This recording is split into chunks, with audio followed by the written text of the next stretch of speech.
तो हेलो दोस्तों, मैं हूं अमित और मैं आज आपके लिए फिर से खौफनाक घटना लेकर आ चुका हूं। तो आपने मेहता परिवार का नाम तो सुना ही होगा। मेहता परिवार के साथ हुई एक ऐसी घटना जिसके बारे में सुनकर आपके भी रूह कांप जाएंगे। मिस्टर मेहता और मिसेस मेहता दोनों अपने कक्ष रूम में सोते थे।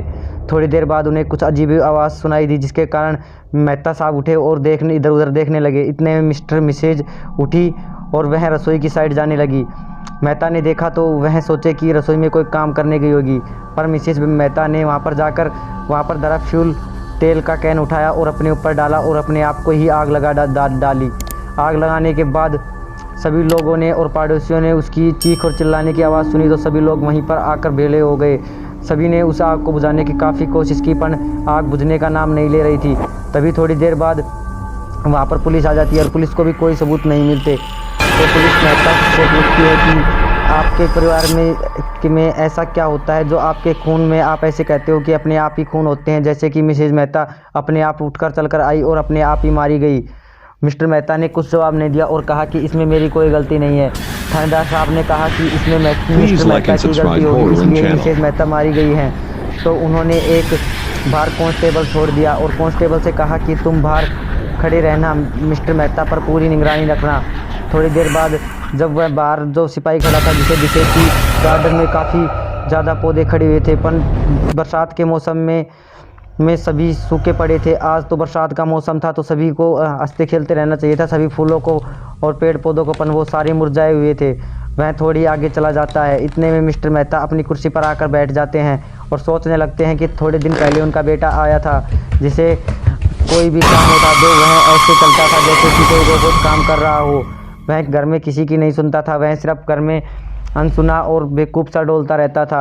मिस्टर मेहता भी काफ़ी परेशान हो चुके थे। एक दिन मिसेज मेहता ने अपने बेटे से कहा कि बेटा खाना खा लो, पर मिसेज मेहता को क्या पता था कि उनका बेटा तो कोई चीज़ का शिकार हो चुका है। उसने खाना नहीं खाया और वह अपने रूम में जाकर ठंडी एसी चलाकर वहीं पर खड़ा हो गया।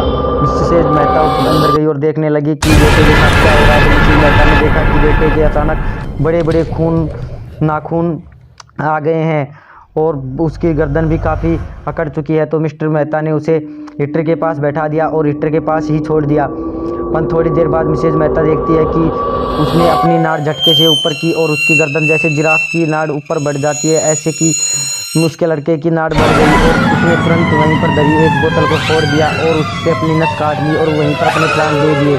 और थोड़ी देर बाद मेहता सर बैठे बैठे कुर्सी पर सोचते रहते। इतने में उनको याद आता है कि जब उन्होंने यह नया घर बनवाया था तो उन्होंने घर की पार्टी दी थी।